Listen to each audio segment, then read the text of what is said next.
Configuring Bill.com API events allows you to automate and streamline your accounting and payment processes by integrating Bill.com with other applications and services.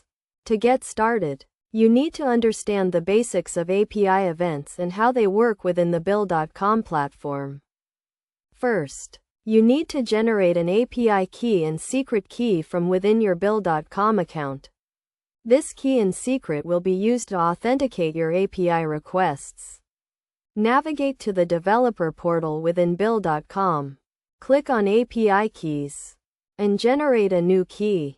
Next, choose the API events you want to configure. Bill.com provides a wide range of events, including bill created, bill paid, payment sent, and invoice created. You can select the specific events that are relevant to your business needs. After selecting the events, you need to specify the callback URL where Bill.com will send the event notifications. This URL should be a publicly accessible endpoint that can handle HTTP POST requests.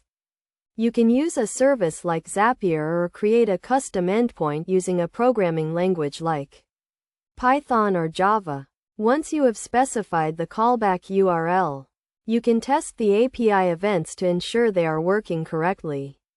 Bill.com provides a test mode that allows you to simulate API events without actually sending notifications. Use this mode to verify that your callback URL is receiving the event notifications as expected.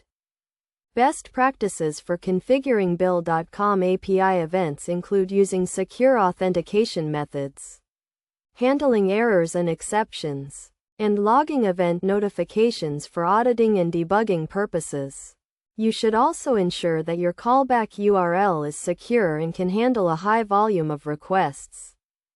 In practical terms, configuring Bill.com API events can help you automate tasks such as sending notifications to vendors when a payment is made, updating your accounting records in real time, and triggering workflows based on specific events. By following these steps and best practices, you can unlock the full potential of the Bill.com API and streamline your accounting and payment processes.